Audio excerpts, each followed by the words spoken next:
जय जय शङ्कर हर हर शङ्कर जय जय शङ्कर हर हर शङ्कर जय जय शङ्कर हर हर शङ्कर जय जय शङ्कर. அத்வைத்தம் தெய்வத்தின் குரல் 4ஆம் பாகம். போர் தீர்ந்து அமைதி காண பக்தியால் அத்வைத்த முக்தி. கீதையில் பகவான் இப்படி ஸ்பஷ்டமாக சொல்லியிருக்கிறார். பக்த்யா மாம் அபிஜானாதி யாவான் யச்சாஸ்மி தத்வதஹ ததோ மாம் தத்வதோ ஞாத்வா விஜதே தத் அனந்தரம். அத்தியாயம் 8 ஸ்லோகம் 55. பக்தியினாலேயே நான் எப்படிப்பட்டவன் யார் என்று ஒருத்தன் உண்மை நிலையை தெரிந்து கொண்டு அதற்கப்புறம் அந்த உண்மை அறிவினால் எனக்குள்ளே புகுந்து விடுகிறான் என்கிறார். அனந்தரம் விச்சதே என்கிறார்.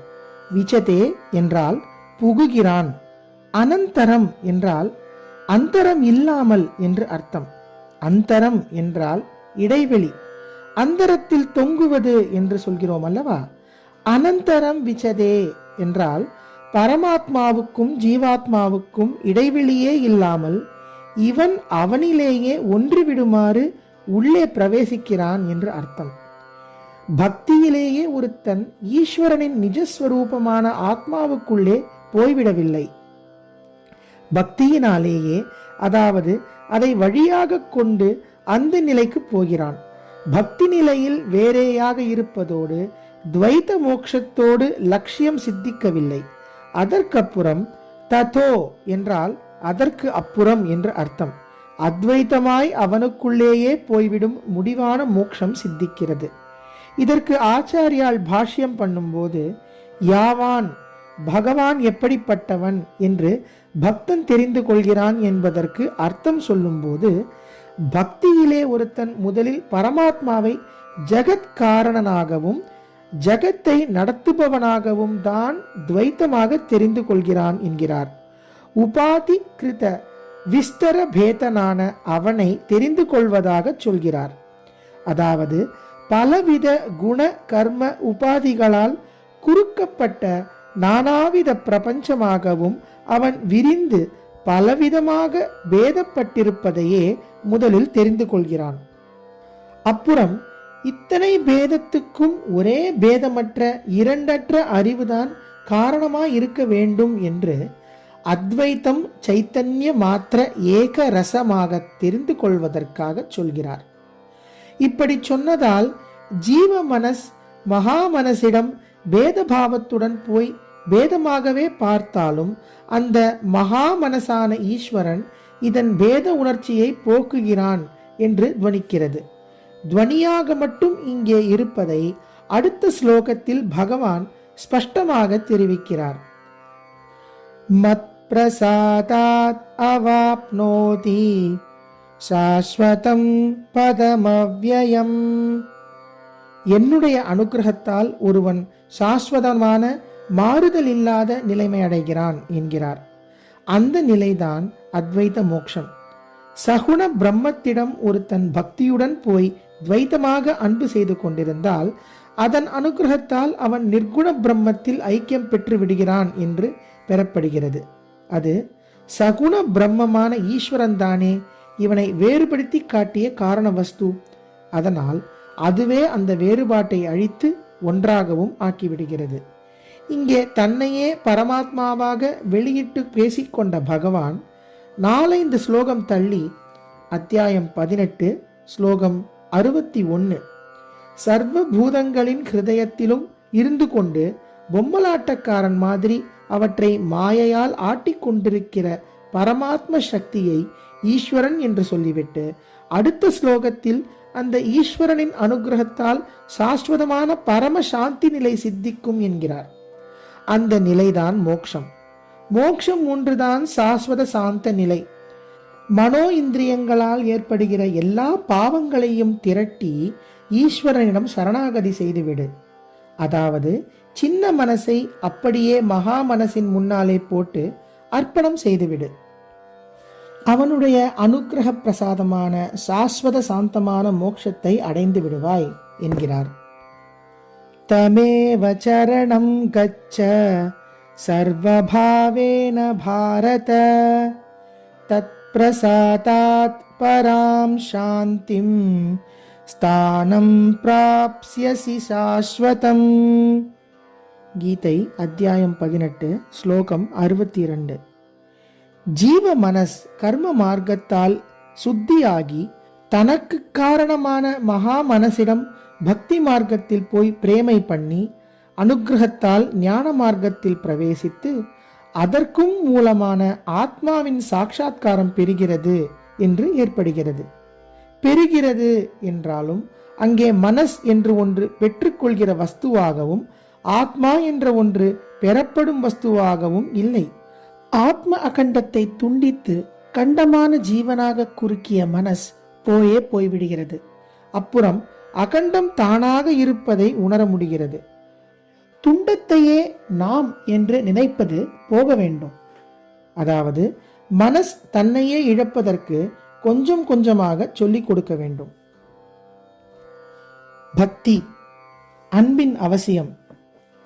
துண்டாக பிரிந்து தான் தான் என்று இருந்த மனஸ் இன்னொன்றில் கலக்க வேண்டும் என்று நினைக்கிற போது தான் தன்னுடைய தனி அகங்காரத்தை இண்டிவிஜுவாலிட்டி என்பதை இழக்க ஆரம்பிக்கிறது.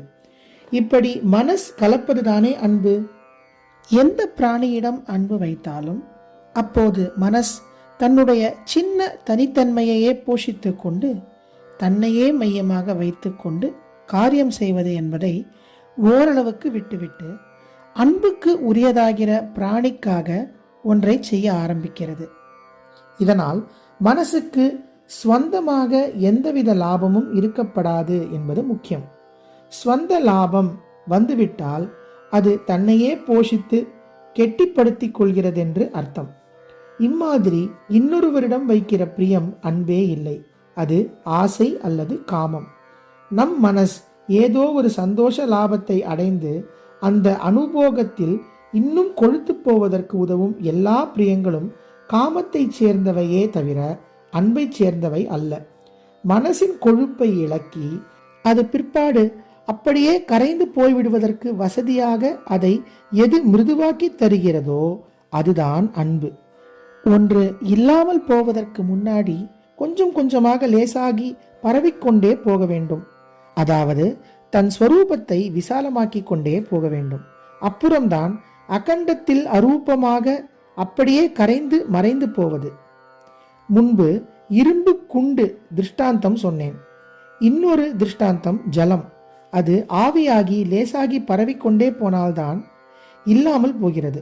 அப்படித்தான் மனஸ் லேசாகி பரவுவதற்கு அன்பு என்று பெயர்.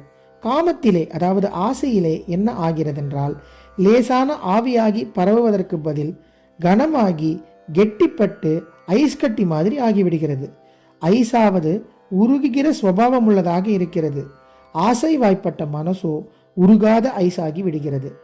கல் கூட உருகினாலும் உருகும், இது உருகமாட்டேன் என்கிறதே என்று பெரியவர்கள்.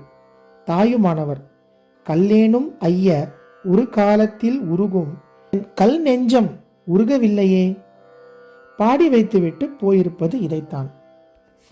கரைவதற்குரிய மிருதுத்தன்மையை லேசாகி பரவும் தன்மையை மனசுக்கு தரும் இந்த அன்பு என்பதை மற்ற பிராணிகளிடம் செலுத்துவதை விட ஈஸ்வரனிடம் செலுத்துவது விசேஷம். அதுதான் ரொம்ப அவசியம். ஏனென்றால் மற்ற ஜீவ ஜந்துக்களோடு அன்பினால் பழகும்போது அது ஆசையாகி விடக்கூடிய ஆபத்து இருக்கிறது.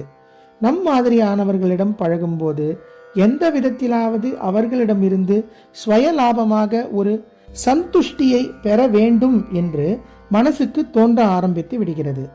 அவர்களுக்காக நாம் தியாகங்கள் கூட பண்ணலாம். ஆனால் இதில் கூட இந்த தியாகத்தை அவர்கள் ரெக்கக்னைஸ் பண்ண வேண்டும் என்ற ஆசை உண்டாகி விடுகிறது. அப்படி பண்ணாமற் போனால் நன்றியில்லாதவர்கள் என்று வருத்தம், எரிச்சல் வருகிறது. இதெல்லாம் மனசின் கொழுப்பை வளர்த்து கொள்கிறவைதான். இன்னொரு கஷ்டம், நாம் பழகுகிறவர்களை நாம் உயர்த்துவதற்கு பதில் அல்லது அவர்கள் நம்மை உயர்த்துவதற்கு பதில் அவர்களை நாமோ நம்மை அவர்களோ தாழ்த்துவதாகவும் ஆகிவிடலாம். மூன்றாவதாக ஒரு கஷ்டம், நம் மனஸ் தனக்காக மட்டும் செய்து கொள்வது என்ற சின்ன எல்லையை தாண்டி இன்னொருத்தரிடம் போன பின் மேலும் மேலும் அதன் எல்லை விஸ்தாரமாகி உயிர்குலம் முழுவதையும் தழுவுவது என்று ஆகாமல் அவரோடேயே நின்று போகலாம். தனக்காக மட்டும் என்பது அவருக்காக மட்டும் என்று அதே மாதிரி இன்னொரு சின்ன எல்லைக்குள் கட்டுப்பட்டு கெட்டிப்பட்டு போவதோடேயே முடியலாம். அப்போது ஒருத்தரிடம் அன்பினால் அவருக்கு நல்லது செய்ய வேண்டும் என்று நினைப்பது முற்றிப்போய் அதற்காகவே இன்னொருத்தருக்கு தீங்கு பண்ணவும் துணிந்து விடுகிறோம். தகுதி போதாத ஒருவரை அன்பினால் உத்தியோகத்துக்கு ரெக்கமெண்ட் செய்கிற போது தகுதியுள்ள இன்னொருத்தருக்கு அந்த வேலை கிடைக்காமல் குந்தகம் உண்டாக்கி விடுகிறோம். மற்ற பிராணிகளிடம் அன்பு வைப்பது என்பதில் இப்படி அநேக தோஷங்கள் சேர்ந்துவிட இடம் ஏற்படுகிறது. ஈஸ்வரனிடம் அன்பு வைக்கிற போதுதான் நம் மனஸ் கரைந்து போவதற்கு வழியாக எப்படி கனிந்து லேசாக மிருதுவாக விசாலமாக ஆக வேண்டுமோ அப்படி ஆக முடிகிறது. இதுதான் அவனுடைய அனுகிரக விசேஷம். மத் பிரசாதாத் தத் பிரசாதாத் என்றெல்லாம் பகவான் சொல்லும் அருட்பிரசாதமானது அவனிடம் அன்பு வைத்த ஒரு மனசை அடியோடு லேசாக்கி அவனுடைய நிர்குண ஸ்வரூபத்தில் தன்னையே இழந்து கொள்ளுமாறு செய்துவிடுகிறது. மனஸ் இழக்கப்படுவதோடு சூன்யமாய் முடியாமல் ஜீவனை நிர்குண பிரம்மமான பூர்ணமாக இருக்க பண்ணுவதே அருட்பிரசாதத்தின் விசேஷம்.